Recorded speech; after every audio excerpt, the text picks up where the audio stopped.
morning, and welcome to another session of TAO's Resiliency series with Jona Van Deun. I think I got it right. President of the Nebraska Tech Collaborative. I'm Kara Toronto, Chief Operating Officer of TAO. Back in early 2020, TAO created the Resiliency series as a way for the members of our community to hear directly from elected officials and key stakeholders about issues related to the resiliency of our region. We've continued the conversation into 2021 and expanded beyond policymakers to thought leaders and industry experts. We are also having conversations about innovative programs that are designed to create a significant impact in tech across the country. So TAO will be sharing this conversation as on-demand content on our YouTube channel and in Mobilize, which is our online member engagement platform. If you have any questions about joining Mobilize or TAO, please reach out to membership@techoregon.org. If you have any key takeaways from this conversation, please share them with us on social media. We appreciate all the social support, and you can see where to find us on the slide. And now it is my pleasure to introduce Jona. Thanks so much for joining us today. This is exciting to actually talk to you. What is it? It's been a year plus since we talked about membership, because you are the leader of a more inaugural initiative than I think TAO. Isn't that correct?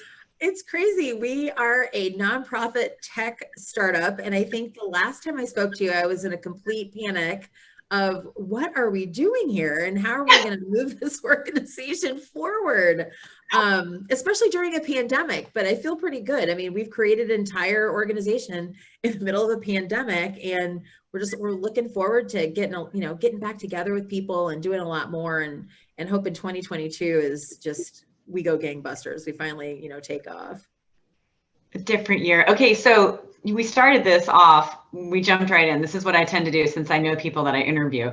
Tell us a little bit about yourself and your background and what got you into this role today. And I know a little bit of this story from our initial meeting, and so I'm excited to have you share it. I think it's cool. You are so funny. Well, thanks a lot. I mean, so I am the most unlikely president of a tech nonprofit. I've spent the past 30 years in my career in politics, public service, corporate America. I've served 3 presidents now. I used to be, my first job straight out of college was with George Herbert Walker Bush, answering his phone as a scheduler. And I went on to work in Congress on the House Ways and Means Committee. I was director of operations of the Republican National Convention in 2000-2004, director of scheduling in advance for Lynn Cheney, on the advance team for Laura Bush. I've worked for companies like Pillsbury and 3M, DCI, Koch Industries. And prior to this position, I was the vice president of small business engagement for the U.S. Chamber in Washington, D.C. So I've had a great career. I can't figure out, I think this would probably be my favorite job, just because it really forced me to really tap into my entrepreneurial spirit. It was a little bit nerve-wracking going through the process, because every comment of every stage of the interview was, well, you're not from a tech company.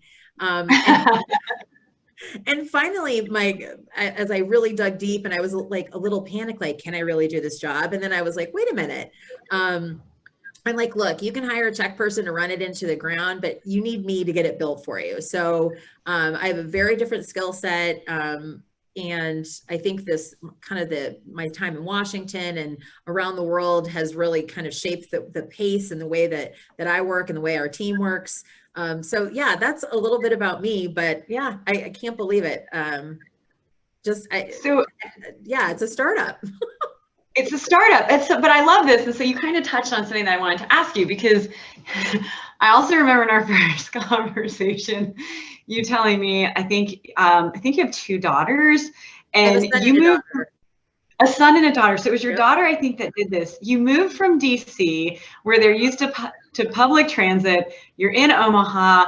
You got a ridiculous Uber bill, or like the Uber amount ran out after like the first week, because your kids are used to being able to get around. So like, what was it that was so compelling to move from DC to Omaha to run the Nebraska Tech Collaborative as a startup? and moving away from all these national opportunities that you'd pursued in the past? Like any good thing, it's all about family. So I really wish there was this great, beautiful story. And so my husband, we've been in DC for years, and he's like, look, I want to move closer to my parents. I want to go back to the Midwest. There's a job open in Omaha, Nebraska. And I said, great, have a good time. I'll miss you. Keep in mind, I'm from here too. And I was like, I will miss you. I'll get you a great place to live, but I'm not going there. And the main fear was, what would I do? Is there, what would I be able to work on? And so I will say, begrudgingly, I came back to Nebraska, and I had one kid who absolutely embraced it. Yes, I did have a $400 Uber bill after 4 weeks, which was not. And I have one kid who's an absolute city kid. She did a video blog for a while talking about, where's the traffic? I haven't seen a bus. Why can't we ride scooters all around town? There were just things from the city that she truly missed, that we all missed. But then I continued working in Washington. So I was kind of half in, half out. And then there was a moment where I was kind of like, there's got to be something really interesting here that I can kind of get my hands around. And I had actually met a couple of the CEOs who were lamenting about their ability to attract and retain talent. And they kept talking, they wanted to create this organization. And I'm like, that's kind of crazy. And they're like, hey, can you come in and talk to us about this? And I'm like, what are you trying to do? I don't understand. And as they talked, they were talking about the ability, they needed something outside of the chamber, outside of other nonprofits, that was just theirs, that would solely focus on the development, retention, and attraction of talent. And it seemed intriguing, and I love a challenge. And so I had interviewed for this job, and I kind of went away. And I always tell this story because I was sitting there like, okay, well, is this the right fit? Maybe they need a tech person. There was a lot of doubt going on. And then when I got the phone call saying, hey, we want you to run this, I was elated. And then in the next moment, I was absolutely panicked. I was like, how are we going to add value to this ecosystem? And what makes us different from other groups? What makes us different from the chamber? But what makes this so exciting is the commitment from CEOs from across the state. Because initially this was supposed to be a regional effort between, like a super region between Omaha and Lincoln.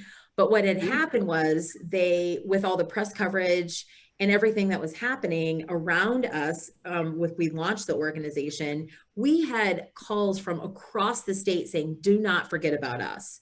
We are facing the same types of challenges. We really could use your energy and excitement, and what should we be doing? And I still in a sheer panic. Again, I thought I was going to be able to come in and build some nice, quiet organization, and we'll get ourselves together.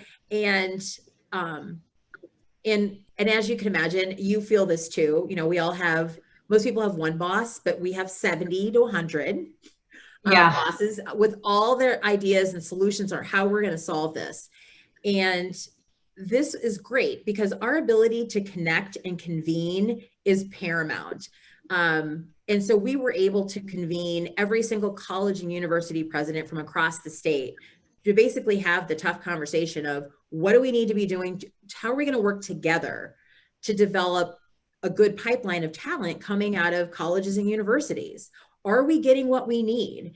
And that was a tough conversation, I think, for a lot of folks. A lot of companies have one-off relationships with institutions of higher learning. We kind of brought everybody together and said, look, this is how we are seeing it. What do you see? What should we be doing as the business community? And basically we did it. We're taking our rightful place at the table to say, look, this is what we need. This is the type of talent that we need. These are the resources that we have that can help you. But this is what we need from you. And then we also looked at other nonprofits in the region who were, again, we've got a lot of great nonprofits doing some incredible work around this. But because they're so small and everybody is head down trying to, I'm sure you're experiencing this too, trying to do their work, we really don't talk to each other. And No. so, and then we have a lot of our friends who are like, well, I can do that and I can do that. And we've actually had some tough conversations with people who are like, we don't want you to do that. We need you to focus on this. And then we as corporations will get behind this bigger pot, but we don't need a ton of stuff. We need people who are going to get things done, and the time for talking is over. And we're trying to be about action, and who's actually getting something done. So is it scalable? Is it replicable? Is it sustainable? And that's kind of where we're focused. So this has been an interesting path forward. In building relationships. And as you can imagine some city slicker from Washington, D.C., up in Nebraska, like bull in a china shop. But it's been a ton of fun, even through a pandemic. We've really grown by leaps and bounds. And again, we're still struggling like any organization, trying to make sure that what we do, we're adding value. And everything for us is, how does it get us more people? How does it get the diversity that we need? How does it help us tell better stories? And how does this help us build a better entrepreneurial tech ecosystem? I love that. Sorry. No, but it's a good answer. And like, what I appreciate is it wasn't just the major metropolitan areas. And so I think like that lends itself into my next question, because one thing that I've seen, that we've seen, and I think across the country as we've talked to folks, like we are not going backwards from this year of all things digital. I mean, I think you're seeing that with like return to work. And so it's very hard to separate what is a tech company from how is tech supportive of other industries. And I think like what's interesting about the fact that your CEOs came out of the woodwork from around the country, they were like, around the state, was like, no, don't leave us here. And so like, my question is, with that frame, like, how do you characterize Nebraska's tech community? Because it's not just going to be, back of napkin, B2B or app-based startup companies. So what is it, and what are the strengths, and what are some of the weaknesses or gaps that you're trying to address in that industry ecosystem? Oh my gosh, that's a great question. And it's so loaded because, you and I have talked about this before. Every single community is different. And so even Omaha and Lincoln are about 50 miles apart, the two biggest cities in the state, 50 miles apart. And they're both very, very, very different. And the needs that they have, the way we get, trying to help people get more funding. And also too, I mean, we're an agriculture-based state. So you wouldn't normally think of tech as our comparative advantage. But as I said before, I mean, we're a farming community. And when something breaks or something doesn't work or something's inefficient, nobody's coming to save us except ourselves. And so we've actually had to innovate around what we do well. And so for us, the struggle has been, how do we tell better stories about our ability to innovate around our legacy industries? So agriculture, healthcare, logistics, manufacturing, and the true tech companies, creating efficiencies in the system for a lot of folks. And that's been a really difficult story to tell. I don't know what it is about Nebraskans, again, humble people don't like to talk about themselves much. And people get tired of me saying this all the time, but we can't stand around with our hands in our pockets waiting to be noticed. It's okay to scream from the rooftops that we're doing some really cool stuff. But we've had a lot of organizations across the state who've come up with tons of different plans on how we're going to improve as a state. And so all we've done at the NTC, or the Nebraska Tech Collaborative, is taken those plans and put them into action. We know what needs to be done, and we just need to start figuring out how we're going to keep moving forward. On the startup ecosystem has been really great. We're seeing a lot of older entrepreneurs, not the 20-something entrepreneurs, but a lot of our entrepreneurs are in their 30s and 40s, who've had incredible careers in other places and then have come back to create companies. There's something about living here that people absolutely love, and I have now officially embraced it. I'm not in my car an hour and 20 minutes each way to go to work. I'm in my car for 22 minutes. I have dinner with my family every night. I love where my kids go to school. I have found more water here than I have anywhere else I've ever lived. There's a lot of like hidden spaces that we just don't talk about enough here, but it's been a challenge for us to really tell better stories on why it's great to live here. Unfortunately, we don't have the great mountains that you all have or this cool stuff to look at, but my daughter and I drove from the East Coast back to Nebraska over the weekend, and it is beautiful. I mean, it's absolutely gorgeous. And there's just something calming and reassured about being here that just makes you want to think like, yeah, why wouldn't I want to be here? And why wouldn't I want to stay here? So yes, I'm a convert. I'm probably going to drop dead here. It's absolutely amazing. So yeah, if we can, yeah, it's been a great time. I'm really happy we made this choice. I love that. And I will say I'm sitting here and I'm like, oh, I am jealous of your agricultural ecosystem because I've seen the same thing. Ag folks are super resistant to being called entrepreneurs. I'm like, you're running your own integrated business strategy, but they don't tell the story that way. And like you being in the Midwest, you have like the breadbasket connotation of America where there is investment and like how are you using machine learning and what does a cloud infrastructure look like for an agricultural community. So we'll have to talk about that. We'll make that an offline discussion, but I'm really happy to dig into that because I'm like, oh gosh, we don't have that. We have like 270 crops and nothing's big enough to get a big investment. Okay, so we have more cows than people here. Yeah, I love that. So you talked a little bit about the tech community. You talked about, reframing the narrative. How would you characterize the tech industry's relationship with state and local elected officials in Nebraska as you reframe that narrative and talk about things like rural broadband access and STEM career pathways in schools? What does that look like? So you've named 3 different categories for me. So I'm going to go to the tech ecosystem first. So like any good tech ecosystem, a lot of folks feel like if they don't notice you, you stay under the radar, nobody's going to notice and they're going to leave you alone. We have to stop that mentality. People need to understand what's about to happen to them. And people also need to understand too, that we're a 501c3, so it makes it a little bit more difficult for us to be able to talk to lawmakers, but they recognize that we add value to the community. So we talk to folks quite a bit.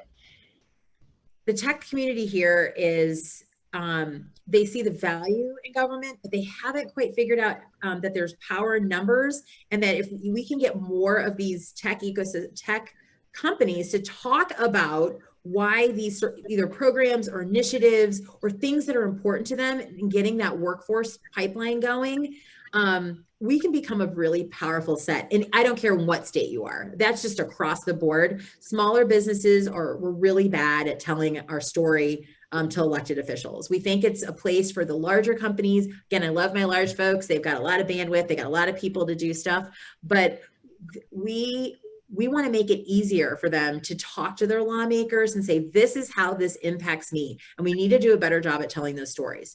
Okay, on STEM education, and on broadband. So broadband has been interesting because I was trying to kind of stay away from it a little bit just because we're talking about workforce. But then when COVID hits, we look at broadband as like electricity. You turn it on and it should be able to work. And what happened during, COVID, it exacerbated the haves and the have-nots. And we really saw communities struggling, especially rural communities, who their kids might have gone remote, but they couldn't get connected. And the stories of different communities driving around buses with Wi-Fi, communities trying to, partner with other services to up that. The state's made some incredible investments in broadband and passed some really great legislation that's going to help fill some of those gaps, but it's not quite enough, but I think we're going to get there. And so we've actually kind of stepped into the discussion to basically say, look, what do we need to do to help facilitate more of this? Because look, we need to get more growth and more new companies. They all cannot be in Lincoln and Omaha. They've got to be in the middle of the state and the western part of the state, the northern part, the southern part. And actually we've got some really great stuff going on. So the Nebraska Tech Collaborative is actually part of a larger organization called the Exurban Foundation. And if you really look at it, Exurban is Nebraska spelled backwards, cue the laughter. They've been around. That's my favorite thing about it. I know, right? They've been around for 126 years. And the great thing about our connection with the Exurban Foundation is that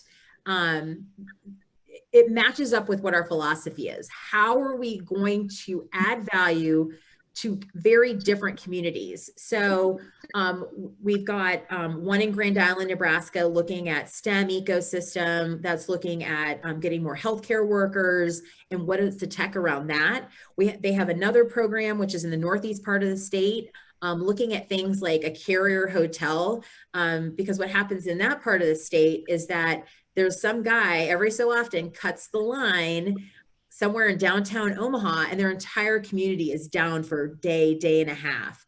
That's unacceptable. And so they are looking at building these carrier hotels with all these different broadband companies to say, if one goes down, somebody else can pick it up, and they're rebuilding their downtown. So they made a deal with the local college, doing something called co-op scholarships, where the fourth year of their time at school will be spent working in a local business. It could be a tech business, it could be accounting business, it could be a doctor, it could be wherever.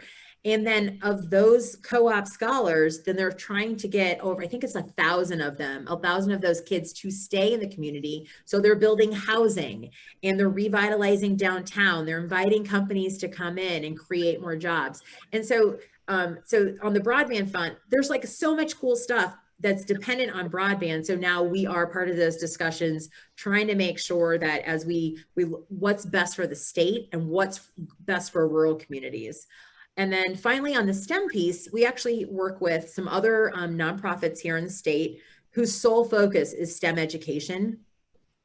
And so again, as I like to say at the Nebraska Tech Collaborative, I'm not interested in creating 100 different programs. We really want to focus on who's doing stuff well. So a cohort of our nonprofits got together and built a platform that there's testing out in Omaha of every single tech education opportunity. And so you can go onto the platform. If you're a nonprofit, you can post for free, but it's every single thing that's happening across the state. So if you're working on Future Business Leaders of America in tech, if you're working on 4-H, if you're working on girls and boys clubs in tech, every single thing is populated in one area. We hope that this does really well, because I would love to see this, and we would like to help them figure out how to make this go statewide. Again, I don't need to create this. Somebody already did it. And that's what makes this job so much fun, is because, again, we can identify who's doing things well, but our ability to connect and convene and move stuff forward for the companies that we serve is paramount. I love that. We often think of that too. Like, we spent some time saying, where are we the architect? Where are we the convener? Where are we the connector? And we realized pretty quickly that, like, we are not the architect of a lot of almost anything. Like, we convene, connect, and collaborate. And I think that's, like, I love what you're saying about that resource. We're looking at something similar, but what really resonated with me, what you said, was you are talking about different industries that would be particularly specific to different parts of your state. Yes. So I will say, I think that's one innovative talent program that you're pursuing for some potential recruitment and retention of at least students in your state into these types of careers. What else have y'all done over the last year plus that you think is pretty innovative in terms of a talent development program, or that you've convened or supported? Well, so we've got a couple things. So right when I took this job, again, I wish I could take credit for building all of it, but the reason the NTC works is like any good group of CEOs, they form a whole host of committees, which I thought was crazy in the beginning, but that was the only reason we were able to move so quickly, because of the powerhouse. So a lot of our committees are chaired by a CEO, CIO, or a senior executive from a company.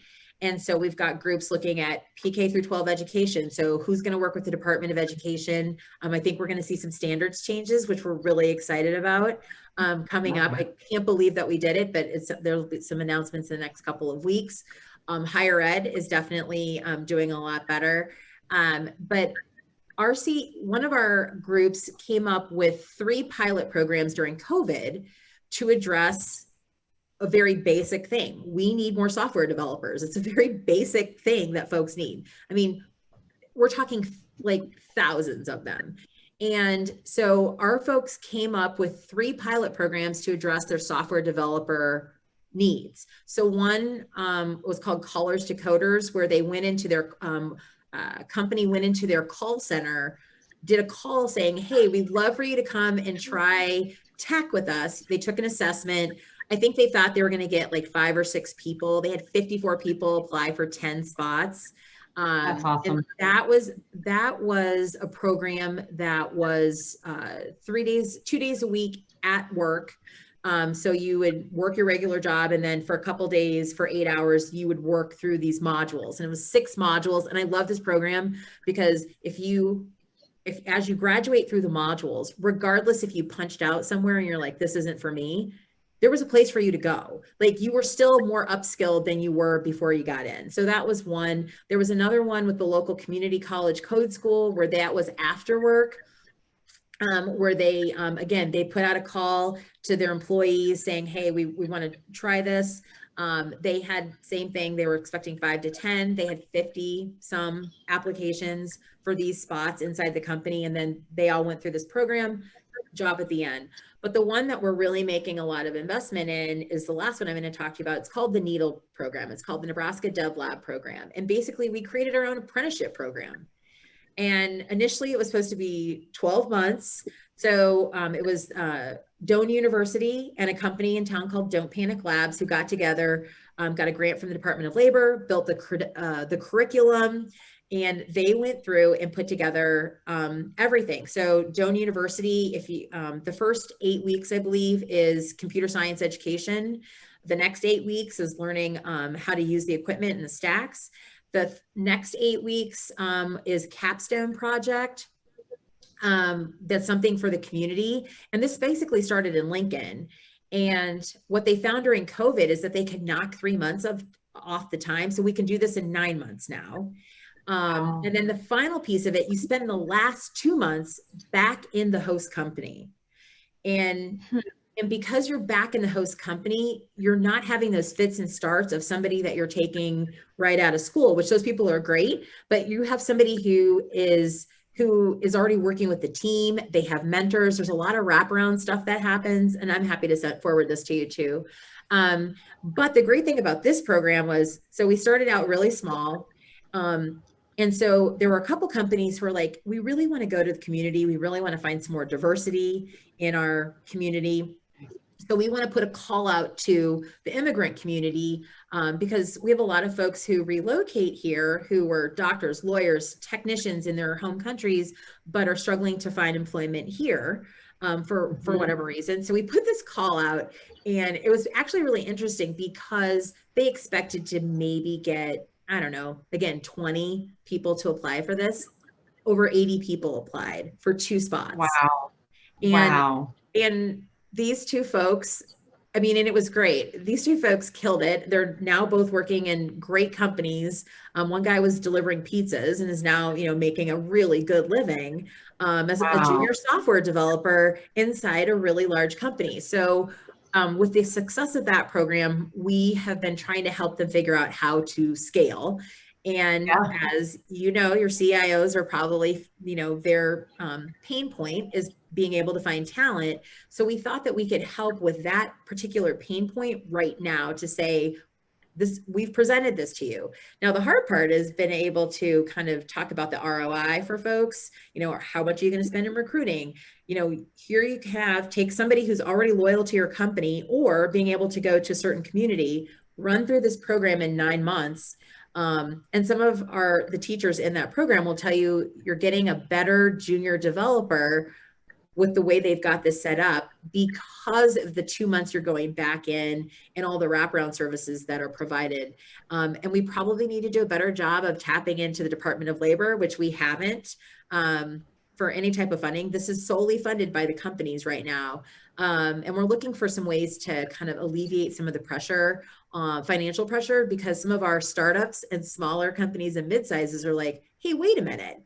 We want access to these same people and we'd be willing to pay for this, but we just don't have as much. So if you could help us figure out how to work through the State Department of Labor program. So the Department of Labor now has come in and said, what can we do to help you? So we're super excited about that. And it gets back to my whole thing of, can we scale? Can we replicate? Can we make it sustainable? With this, I think we can. Now, is it the magic bullet? Absolutely not. For us in Nebraska, the 4 main categories for us are software developers, cloud architects, cybersecurity, data science. Those are the 4 really deficient areas that we are really hunting for in talent. So a lot of the other companies who are our partners have come in and said, hey, I might be able to create this, but I need a college or university to team up with. Can we get credit also for this? So those discussions are happening on those other areas. But for the software development piece, I'm really excited and really proud about that. On the DEI side has been a little bit more challenging for us because, as you can imagine, not a lot of people look like me in Nebraska. But I do not abide by that. We don't have enough people. We need to be the most inclusive community we possibly can be, even if we don't have the density and the diversity that people are looking for. So we're actually trying, we're working with 2 women here in Nebraska who actually created a company that does an assessment on DEI where companies are. And basically it lets you know what your maturity level in your DEI organization is. Just because we saw a lot after last summer, we saw a lot of people race to like, okay, I'm just going to hire all these people. I'm going to hire a chief diversity officer and I'm going to set up these ERGs and I'm going to set up this. We need to take a little step back, in my opinion, take a step back and figure out where are we and where are we trying to get to before you can address all these other things. And as you have small and mid-sized companies, what do you want to be when you grow up to be a bigger company? And what's your responsibility in this realm? And I don't think no one's ever taken the time to really do that. So we're attempting. We are still trying to get funding for this. So, but we really want to figure out, we need 2 things. I need baseline data on how many women, people of color, you name it. I don't want to wait every 10 years for census data. I want data every single year on where we are, because then for us as the Nebraska Tech Collaborative, if we understand where we are, then that can dictate our programming for the next year. And then also, we all get the tech vertical. Quite frankly, we get a bad rap. We don't have enough women. We don't have enough people of color. And I think this is a way to bring people along instead of just this kind of, you have to do this, you have to do this. And so we're taking a different approach. Some people don't think we're moving fast enough, but I'm going to say, if you've got a better idea, bring it on. And nobody has presented me one. And I know we like to talk about it, but I'm exhausted. And I say this all the time, just because you have a Black female CEO of your organization, you don't get a pass. Like, we have to figure this out and we need to figure it out together. This is everybody's responsibility. So I appreciate you saying that, because I think that we often also hear that, like, the people are there. Like, your companies may not be built in a way that makes it feel like they're particularly welcome.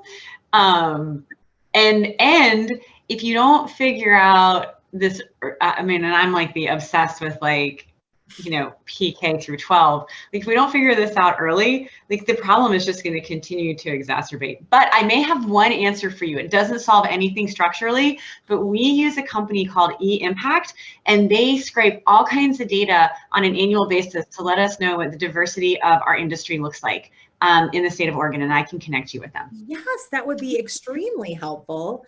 It also looks at what jobs are tech and what jobs are tech enabled in other companies, and it sorts it by category, so you can really start to build that narrative of, hey, yeah, it's great that 24% of our jobs here in Oregon are traditional tech, but 22 are tech and manufacturing. And what are we doing there? And the answer is nothing. And so I think it could be really informative.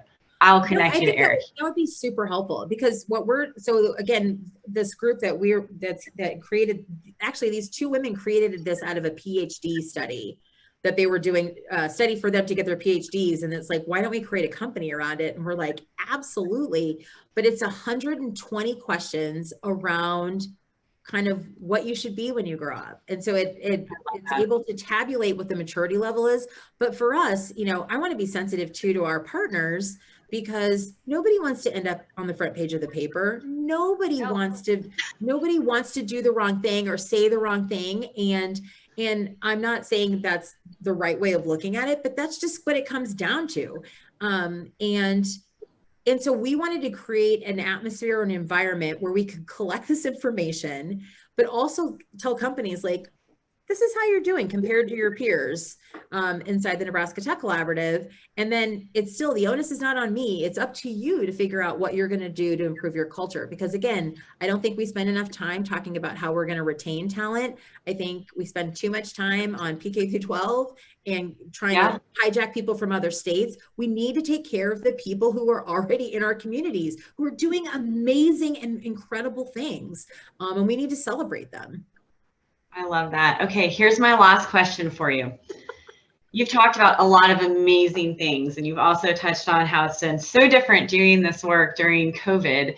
What do you think is your biggest success story for NTC as an organization coming out of this period?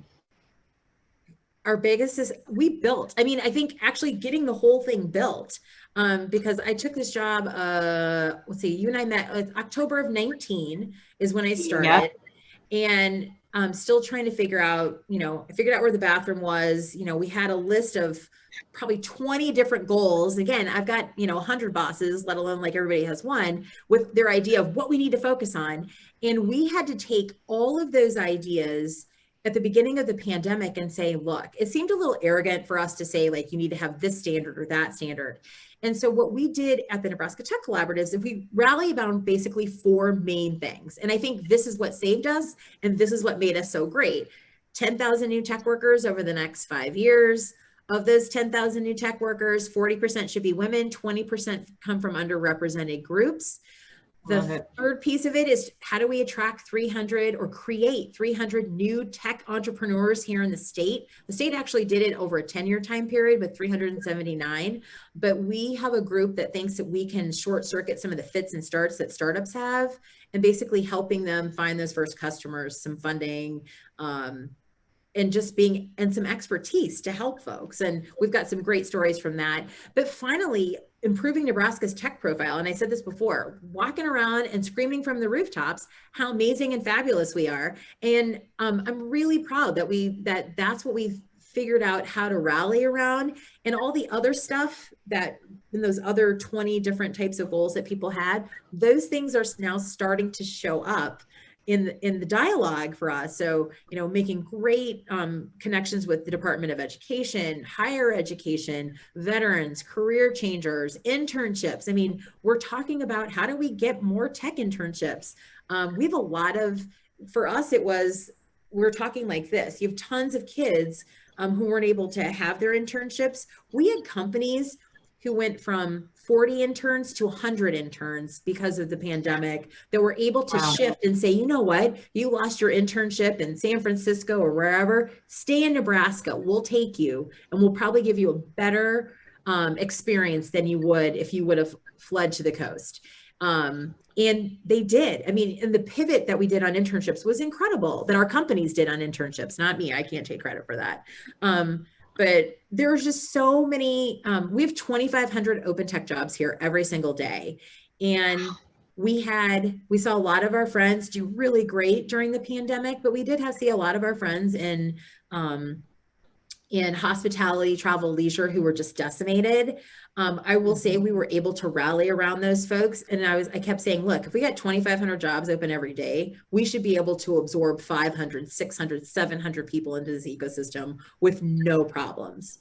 And I'm happy to say that, again, our partners, we don't call them members, our partners rallied around those folks. And we made sure a lot of those folks, were unemployed for a very short time. So yeah, I'm just proud that we built an organization. Now it's just trying to make sure that the shiny stuff doesn't come in and we stay focused on developing, attracting, and retaining talent. And that's kind of where we're going to be for a while. So I'll probably be calling you to say, help, I don't know how to do this, but I feel like I should call you.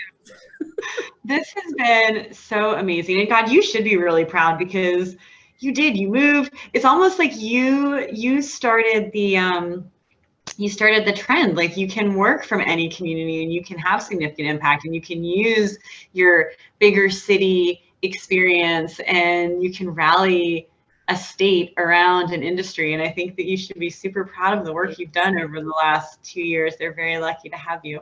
Oh, thanks. It's been a ton of fun. And again, I can't wait to see how we finish this year and what next year brings for us. So this is going to be great.